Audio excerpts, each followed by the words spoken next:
So, Sri Deependra Singh Huda. धन्यवाद सभापति महोदय। वित्त विधेयक पर और कर नीति पर अपने विचार रखने से पहले संदर्भ क्या है उसके बारे में कुछ कहना चाहूँगा। देश की अर्थव्यवस्था की क्या परिस्थिति है। हमारा मानना है कि सरकार की गलत आर्थिक नीतियों की वजह से देश की अर्थव्यवस्था कोविड से पहले ही, कोरोना से पहले ही पटरी से उतरने लगी थी। अफसोस इस बात का है कि इस बजट में या इस वित्त विधेयक में कुछ ऐसा नहीं करा गया कि अर्थव्यवस्था को दोबारा से पटरी पर लाए। मैं क्यों कह रहा हूं कि पहले ही पटरी से उतरने लगी थी। अगर हम कोविड से पहले के 8 क्वार्टर देखें, मार्च 2018 से मार्च 2020 तक, अर्थव्यवस्था की गति, बढ़ने की गति, ग्रोथ रेट हर क्वार्टर में कम होती गई और 8% से घटते घटते 3% पे आ गई। और अगर हम 7 साल की सरकार का कार्यकाल हो गया है 2014 से लेकर 2021 तक, मगर इन 7 साल में हम 6 साल देखें, कोविड का अगर साल ना भी देखें, और तुलनात्मक रूप से यूपीए के समय अर्थव्यवस्था की क्या गति थी अलग अलग पैमानों पे और इनकी सरकार में वो कितनी और गति हुई, क्योंकि लोगों की उम्मीद थी कि और बढ़ेगी, तो देखें तो भी पिक्चर काफी क्लियर होती है। यूपीए के समय 10 साल की औसत जीडीपी ग्रोथ रेट 7.8% रही पुरानी सीरीज से। नई सीरीज में अगर उसको ट्रांसलेट किया जाए तो विशेषज्ञों का आकलन है, अर्थशास्त्रियों का, कि वो 11% नई सीरीज 2011-12 में जो नई सीरीज। और आपके 6 साल में प्री कोविड 11% 10 साल औसत, आपके समय 6.8%। ये 6 साल की अर्थव्यवस्था की आर्थिक ग्रोथ रेट है जो उम्मीद थी कि बढ़ेगी, बढ़ने की बजाय कम हो गई। कोई भी अर्थव्यवस्था होती है, जीडीपी होती है, उसके 4 कंपोनेंट होते हैं, उसकी कुर्सी के 4 पैर होते हैं। क्या 4 पैर होते हैं? कंजम्पशन, डिमांड कितनी है अर्थव्यवस्था में, निवेश, इन्वेस्टमेंट कितनी हो रही है, एक्सपोर्ट कितना ग्रोथ हो रहा है, और गवर्नमेंट एक्सपेंडिचर। अगर हम 10 साल की यूपीए और 6 साल का आकलन करें आपकी अर्थ जो है व्यवस्था में, इन चारों जो पैर हैं कुर्सियों के किसी भी अर्थव्यवस्था के, उनमें क्या परिस्थिति बनी तो पिक्चर और क्लियर हो जाती है। निवेश की बात करें, इंडस्ट्रियल इन्वेस्टमेंट ग्रोथ रेट जो यूपीए के समय 14% थी ग्रोथ रेट हर साल, वो घट के 2% 2014 से 2020। क्रेडिट एंड बैंक लोन, क्योंकि जब तक बैंक से क्रेडिट नहीं कोई लेगा तब तक अर्थव्यवस्था में निवेश कैसे करेगा। यूपीए के समय 13% ग्रोथ रेट थी हर साल, वो घट के 4% ग्रोथ रेट पे आ गई। ये इन्वेस्टमेंट की पिक्चर दिखाते हैं। अब आए प्राइवेट कंजम्पशन ग्रोथ। आप ही के आंकड़े हैं इसी बजट में प्रकाशित। प्राइवेट कंजम्पशन ग्रोथ यानी कि डिमांड, यूपीए के समय 24% ग्रोथ रेट थी प्राइवेट कंजम्पशन ग्रोथ में हर साल प्रति वर्ष, वो घटकर अब 9% 6 साल में, कोरोना से पहले। कॉर्पोरेट सेल्स ग्रोथ रेट, ये भी एक आकलन का नजरिया है कि कितनी सेल्स हो रही है, खरीदारी हो रही है मार्केट में। उस समय 12% प्रति वर्ष ग्रोथ रेट होती थी, अब वो मात्र 3% पे आके रुक गई है। तो डिमांड भी नहीं। डिमांड के आगे आता है एक्सपोर्ट, मेक इन इंडिया का नारा दिया गया, पूरी दुनिया के अंदर बड़ी बड़ी तस्वीरें मेक इन इंडिया की लगाई गई, मगर जो एक्सपोर्ट ग्रोथ रेट 10 साल 2004 से 14 तक 21% प्रति वर्ष वो ग्रोथ रेट थी एक्सपोर्ट्स में, वो अब कम होकर आज 6 साल में 2014 से 20 तक मात्र 3% पे आके ठहर गई। तो एक्सपोर्ट भी नहीं। फिर बचा गवर्नमेंट एक्सपेंडिचर, उसमें भी यूपीए के तुलना में कम हुआ है, मगर जितनी ज्यादा तादाद में ये बाकी 3 पहलू अर्थव्यवस्था के लुढ़के हैं, गवर्नमेंट एक्सपेंडिचर को आपने फिर भी ग्रोथ रेट में तो 24% प्रति वर्ष से 16% प्रति वर्ष पे आ गई, मगर उतनी नहीं लुढ़की जितनी बाकी 3 पहलू लुढ़के। इनके साथ साथ अर्थव्यवस्था में स्ट्रेस्ड एनपीए हम सब जानते हैं। अभी भी जनवरी में आरबीआई स्टेबिलिटी रिपोर्ट आई जिसमें कहा गया कि सितंबर 2021 तक 13.5% एनपीएस का रेशो हो जाएगा। सरकारी बैंकों में और भी बुरा हाल है। इसी प्रकार से स्ट्रेस कॉर्पोरेट बैलेंस शीट, ये कुछ स्ट्रक्चरल प्रॉब्लम्स हमारी इस अर्थव्यवस्था में रहे। मगर हमारा मानना है ये अर्थव्यवस्था पटरी से उतरनी कब शुरू हुई? सबसे पहले नोटबंदी ने अर्थव्यवस्था को हिलाया। उसके बाद जिस तरीके से आनन फानन में जीएसटी लागू की गई, उसने अर्थव्यवस्था की कमर तोड़ दी, और उसके बाद कोरोना के अंदर जो आपकी मैनेजमेंट रही अर्थव्यवस्था की, उसने अर्थव्यवस्था को आज आईसीयू में पहुंचा दिया।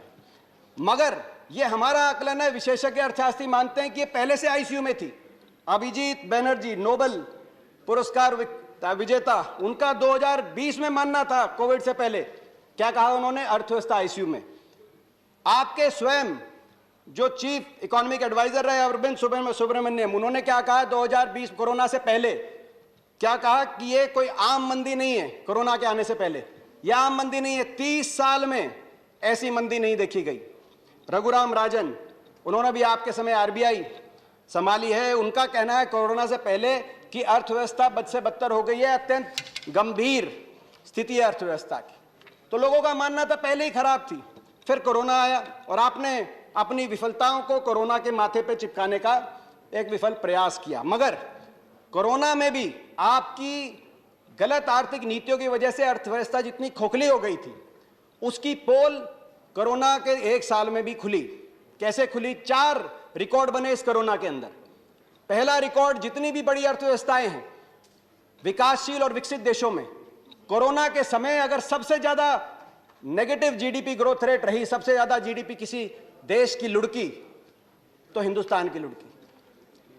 आप किसी भी देश से कंपेयर करें, जब कोरोना चरम में था, अप्रैल से जून की तिमाही में हिंदुस्तान की अर्थव्यवस्था -23.9%, पूरे साल में -7.9%, सबसे ज्यादा पूरे दुनिया के अंदर, विश्व के अंदर ये रिकॉर्ड आपके नाम आया।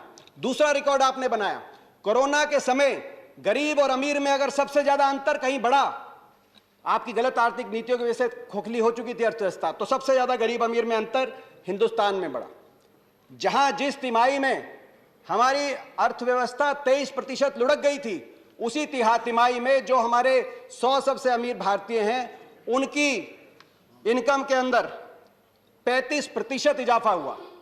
100 सबसे जो अरबपति हिंदुस्तान के 13 लाख करोड़ की उनकी कमाई हुई, तो उनकी कमाई में 35% इजाफा, और अर्थव्यवस्था 29% लुढ़क रही है, और दुनिया में किसी मुल्क में ऐसा नहीं हुआ। तीसरा रिकॉर्ड बना, जो अलग अलग आंकड़े हैं उनके आधार पे कोरोना में सबसे ज्यादा बेरोजगारी, 12 करोड़ के करीब लोगों की जो है लोग बेरोजगार हो गए, 35% एमएसएमई बंद हो गई, तो सबसे ज्यादा बेरोजगारी कोरोना में हिंदुस्तान में हुई, सबसे ज्यादा अर्थव्यवस्था हिंदुस्तान की लुढ़की किसी भी देश के मुकाबले में, और सबसे ज्यादा गरीब अमीर में अंतर बढ़ गया कोरोना के समय।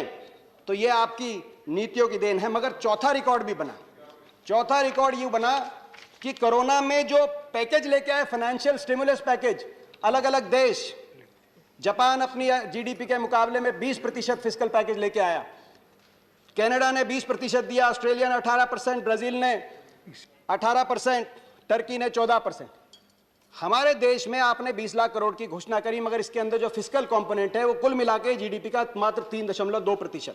तो आपने पैकेज भी उतना नहीं दिया। राहत जो मलम लगानी चाहिए थी घाव पे, जो कोरोना के जो लोग बेरोजगार हुए, जो गरीब थे, मगर आपने उनको भी राहत दी नहीं।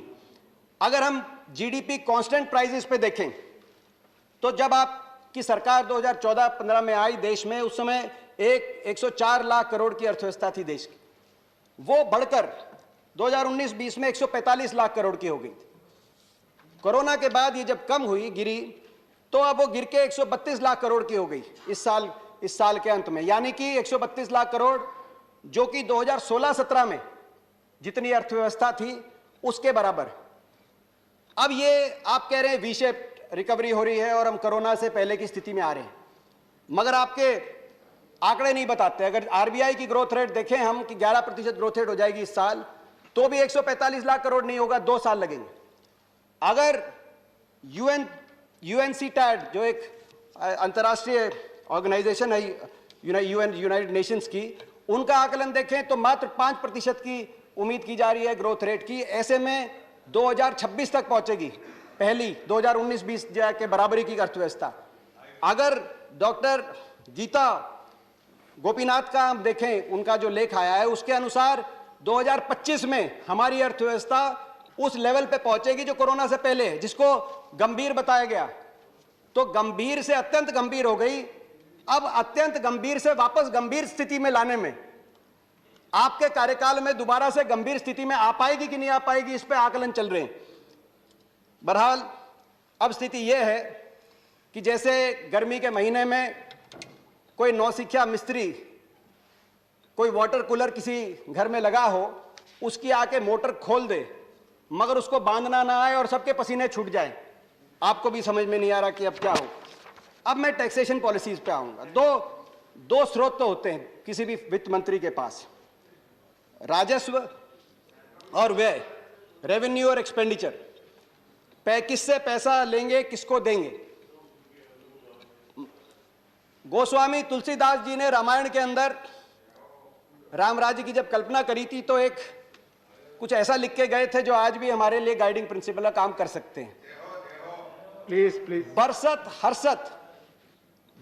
हर्षत सब लखे, करसत लखे न कोय, तुलसी प्रजा सुभाग से, भूप भानु सो होय। मतलब कि जब कर लेना हो किसी भी राजा को तो ऐसे लेना चाहिए जैसे सूर्य नदियों से लेता है, पता ना चले। और जब देना हो अपनी प्रजा को तो ऐसे बरसे कि सृष्टि हर्षोल्लास में समा जाए।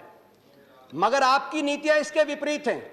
जब लेना होता है तो ऐसे लेते हैं कि जेब पे ऐसी भारी चोट पड़ती है कि विश्व कीर्तिमान बन जाते हैं, जैसे आज डीजल, पेट्रोल, कुकिंग गैस के ऊपर, रसोई गैस के सिलेंडर के ऊपर दुनिया में सबसे ज्यादा कर आप ले रहे हैं। और जब देना होता है तो ऐसा देते हैं कि जैसे आपने कोरोना में 20 लाख करोड़ का पैकेज दिया कि आज तक उस पैकेज का क्या हुआ, किस घर में कितना पहुंचा, ये कोई जवाब नहीं, वो अदृश्य हो जाता है। आप बिल्कुल विपरीत दिशा में चल रहे हैं। मगर मैं ओवरऑल अब एक बात कहना चाहता हूं। देखिए, मैंने कहा कि कंजम्पशन, आपकी सरकार के कार्यकाल में कंजम्पशन की हवा निकल गई, निवेश की हवा निकल गई, एक्सपोर्ट की हवा निकल गई और थोड़ा बहुत गवर्नमेंट एक्सपेंडिचर की गति में कमजोरी आई है, मगर गवर्नमेंट एक्सपेंडिचर अभी है। और आपने इस बजट में भी गवर्नमेंट एक्सपेंडिचर खास तौर पे कैपिटल एक्सपेंडिचर की तरफ, कैपेक्स की तरफ अपने दया दृष्टि रखी है, जो पहले से आपकी नीति चली आ रही। हमारा मानना है कि जब ये इस तरह की सप्लाई साइड इकोनॉमी की बात की जाए, जब तक डिमांड नहीं है इकोनॉमी के अंदर वो सस्टेनेबल नहीं। क्यों? क्योंकि जब डिमांड होता है, जो आपका फोकस केवल गवर्नमेंट एक्सपेंडिचर और कैपेक्स पे है, जब तक डिमांड नहीं है तो आपके टैक्स रेवेन्यूज इतने नहीं होते, कलेक्शन आपकी इतनी नहीं होती कि उसको अच्छे से फंड किया जाए। जो टैक्स, जिसका सबसे बड़ा सबूत दिखाई देता है टैक्स टू जीडीपी रेशो। 2004-5 में जब हमारी सरकार बनी थी यूपीए में, उस समय टैक्स टू जीडीपी रेशो थी 10%, वो बढ़कर हो गई थी 12%। कोई भी एडवांस इकोनॉमी होती है, टैक्स टू जीडीपी रेशो बढ़ती रहती है।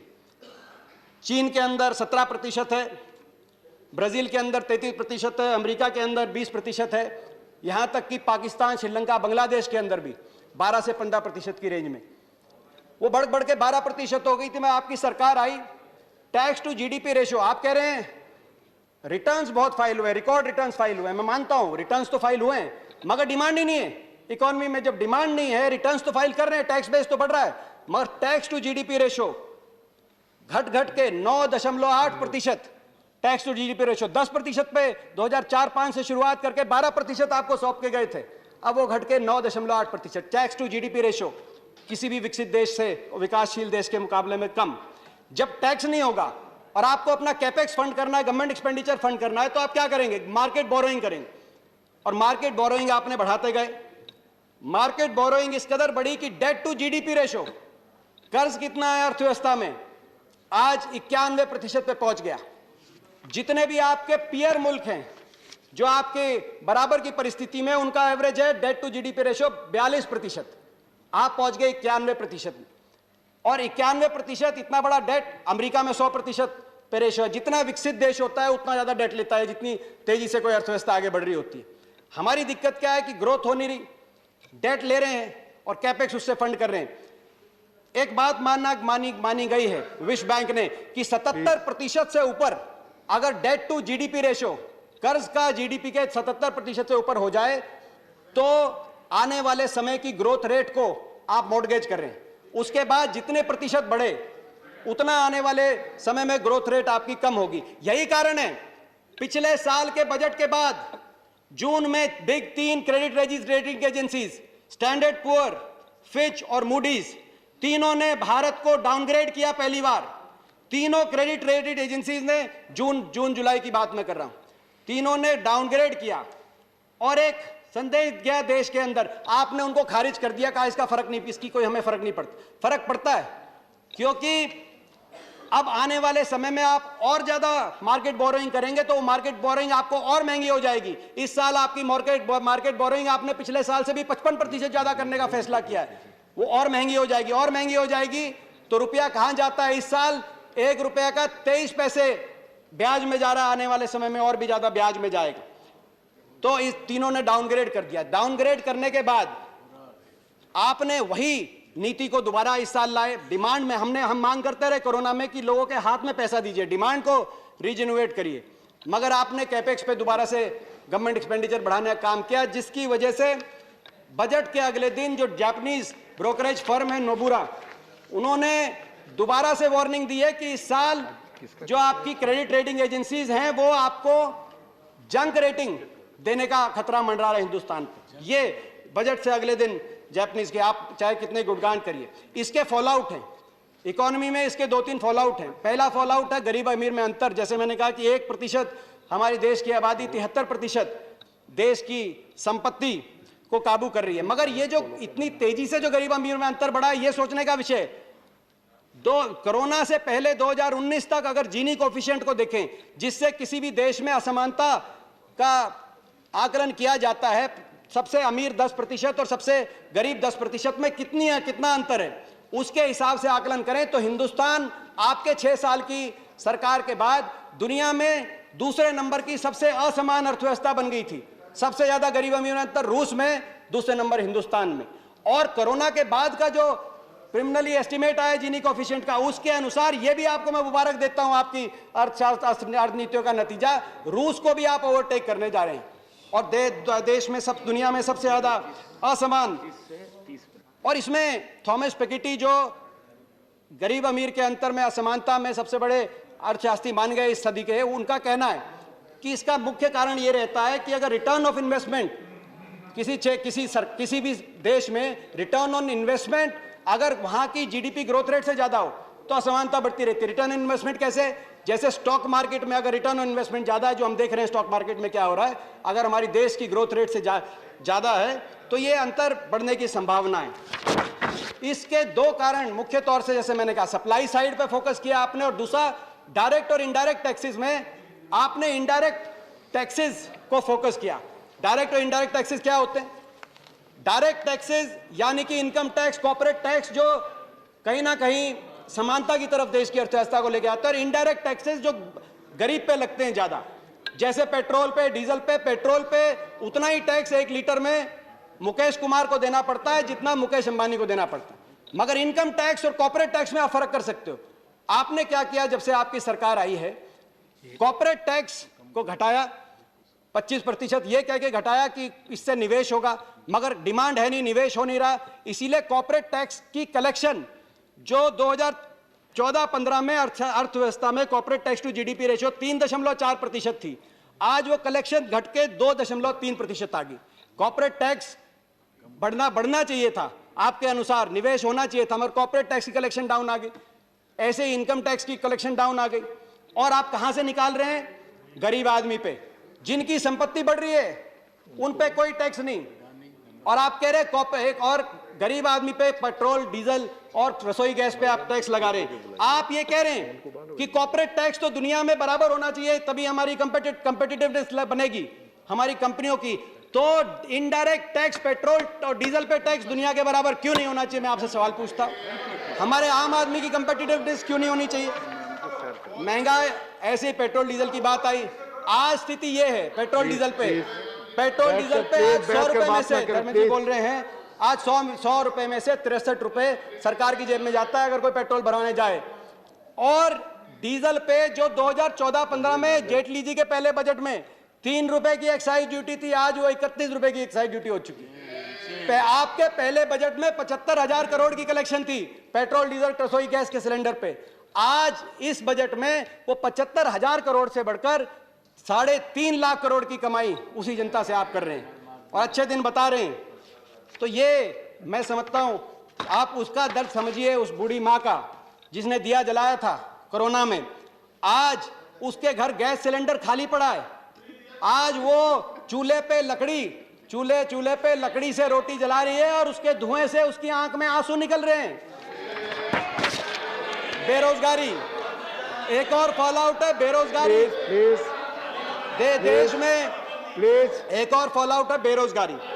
देश की बेरोजगारी इतनी भयावह रूप ले चुकी है। आज हम जानते हैं एनएसएसओ के अनुसार 45 साल में सबसे ज्यादा बेरोजगारी, सीएमआई के अनुसार 70 साल का बेरोजगारी का रिकॉर्ड इस साल पिछले जो वर्ष गया इसमें टूटा है।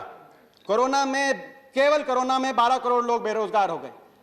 डिमोनेटाइजेशन में 50 लाख अजीम प्रेमजी यूनिवर्सिटी का अनुसार था, उस समय 50 लाख लोग बेरोजगार हो गए। आपका 2 करोड़ रोजगार देने का वायदा था, यानी कि 7 साल में 14 करोड़ रोजगार मिलने चाहिए थे।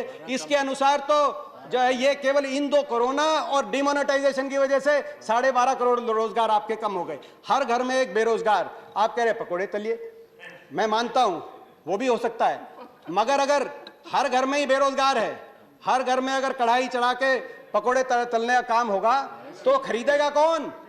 वो खरीदेगा कौन? तो पकोड़े तलेंगे। और अगर खरीदेंगे नहीं तो अगले दिन के लिए बेसन और तेल का इंतजाम कैसे करेंगे? हर घर में बेरोजगारी। किसान की बात, मैं किसान की परिस्थिति पे आना चाहता हूं। किसान, आज आप कह रहे हैं कि 4 महीने से किसान बैठा है, क्यों बैठा है? ये वही किसान है जिसने अर्थव्यवस्था को जीवित रखा कोरोना के समय भी। ये किसान है जिसको उम्मीद थी आपसे कि आप किसान की आमदनी दुगनी करके, वायदे दुगनी करने के अपने वायदे को निभाएंगे, मगर क्या हुआ? आपने इस बजट के अंदर किसान कृषि क्षेत्र का आवंटन 8.5% घटाने का काम किया जब ये आंदोलन चल रहा था। आपने उसकी एमएसपी को स्वामीनाथन कमीशन के C2 के आधार पे, उस C2 खर्चे के आधार पे बढ़ाने की बजाय, उसकी आमदनी को दुगने की बजाय उसकी एमएसपी पे ही वार कर दिया। और अब एमएसपी बचाने की किसान लड़ाई लड़ रहा है। आपने एकदम उल्टा कर दिया। मैं इस पे किसान की आमदनी दुगनी पे भी कहना चाहता हूं। किसान की आमदनी दुगनी, मैं पूछना चाहता हूं इसका क्या ब्रेकअप है, क्या आधार है, कौन सा बेस है जिसके आधार पे आमदनी दुगनी होगी? मैंने अपनी तरफ से कोशिश करी, आप जवाब दे सकते हैं। 2015-16 में किसान की आमदनी लगभग 8,000 रुपये प्रति माह का आकलन किया जा सकता है। तो इस आधार पे 22 तक, जो अब 9 महीने ही रह गए, 8,000 प्रति माह से 16,000 प्रति माह होनी चाहिए। एक ये आधार हो सकता है। दूसरा आधार कि जितना भाव मिल रहा था किसान को, जितना गेहूं धान पे न्यूनतम समर्थन मिल रहा था, जैसे धान पे 1410 2015-16 में, 2022 तक वो दुगना हो जाए, क्योंकि किसान की आमदनी तो तब दुगनी होगी जब दाम दुगना होगा। तो 2022 तक ये 1400 से बढ़कर 2800 3000 तक हो जाए। उसके आसपास भी नहीं है, अभी 1868 रुपये धान का भाव है, ऐसे गेहूं की बात है। तो इन 5 साल में आपने भाव तो बढ़ाया 30% आमदनी दुगनी करने के लिए। भाव अगर नहीं बढ़ रहा तो आमदनी कैसे बढ़ रही है? और डीजल बढ़ा दिया 94%, जिसको डीजल की आवश्यकता है। डीजल इनपुट कॉस्ट तो बढ़ा रहे हैं, भाव बढ़ा नहीं रहे और कह रहे हैं आमदनी दुगनी। फिर मैंने देखा, खोजने की कोशिश करी कि कौन जिम्मेदार है सरकार में। वैसे सभी जिम्मेदार हैं, मगर एक कृषि मंत्रालय में एक Ashok Dalwai ji, chairman of the committee on doubling farmer income, उनका कि भाई इसमें डबलिंग फार्मर इनकम में क्या स्ट्रेटजी है, ये करके उन्होंने को सवाल पूछा, क्या ब्रेकअप है इसका, कुछ बताइए। तो उन्होंने 2-3 चीजें बताई, जिसमें कहा कि प्रमुखता से हमारी एक स्ट्रेटजी है shifting from farm to non farm occupations. यानी कि अगर 2 किसान के भाई हैं, एक को मजदूरी पे आप लगा दो तो उसकी जो रह गया उसकी इनकम दुगनी होगी। क्या ये आपका फॉर्मूला है? इसके बारे में आपको स्पष्टीकरण देनी चाहिए। आपने सोचा किसान भूल जाएगा ये बात, मगर किसान की याददाश्त बहुत तेज है, इसीलिए बैठा है 4 महीने से। 300 जाने गंवाने के बाद, 300 जाना कुर्बान करने के बाद, और एक और चीज बनी, बात तो थी एमएसपी दुगनी करने की, बात तो थी इनकम दुगनी करने की। मैं 2 मिनट में अपनी बात तो थी दुगनी करने की, मगर अब क्या हुआ? जैसे एक छोटा सा बच्चा चिल्ला रहा था, मलाई दो अपनी मम्मी से, रोटी लेके गई, मलाई दो। उसके दादा ने पूछा क्यों चिल्ला रहा है, बोला मलाई मांगता है। तो बोला एक काम करो, इसकी रोटी छीन लो, फिर मलाई छोड़ देगा, रोटी चिल्लाएगा, फिर रोटी चिल्ला देना। यह एमएसपी की बजाय, डबल करने की बजाय अब एमएसपी छीनने की बात आ गई। और मैं एक बात कहना चाहता हूं सदन के माध्यम से, अपनी बात को कंक्लूजन की तरफ लेके जाने के लिए। ये किसान 4 मई 26 तारीख को 4 महीने हो जाएंगे, 4 महीने से बैठे, 300 से ज्यादा जानों की कुर्बानियां हो गई। मैं सरकार से आग्रह करना चाहता हूं, उपसभापति महोदय, मैं 2 मिनट में अपनी बात, 1 मिनट में अपनी बात पूरी। मैं आग्रह करना चाहता हूं कि सरकार इन किसानों की सुने, संवेदनशीलता दिखाए, सदन से कम सहानुभूति का एक वाक्य, संवेदना का एक शब्द। 300 लोगों ने जान कुर्बान किया। कभी किसी ने ऐसा आंदोलन देखा है? इतनी जानें कुर्बान करने के बाद भी 20-20 किलोमीटर का धरना आ जाए। आप संवेदना का एक शब्द करिए, किसानों की बातों को माने। आज किसानों के 300 जो जाने गई हैं, उनके लिए, उन परिवारों के लिए आर्थिक पैकेज की घोषणा करें, कुछ रोजगार का उनके लिए प्रबंध करें और इन किसानों को खुशी खुशी घर लौटने का आप रास्ता दें। मैं हाथ जोड़ के आपसे प्रार्थना करना चाहता हूं, देश की सरकार, देश की सदन, किसानों की ये खिल्ली ना उड़ाओ। ये किसानों की खिल्ली उड़ाना आपको बहुत महंगी पड़ेगी। आज मैं कहना चाहता हूं, ये चेहरे देख रहा हूं मैं, जिस तरह से आप धन्यवाद किसान को माननीय दीपेंद्र सिंह जी, धन्यवाद। लौटने का आप मौका दें, धन्यवाद माननीय ताकि हम भी घर वापस खुशी लौट सके सदन से, और ये अर्थव्यवस्था को भी इस वित्त विधेयक में बदलाव करके दोबारा से पटरी पे लौटाने का रास्ता प्रशस्त करें। आपका धन्यवाद।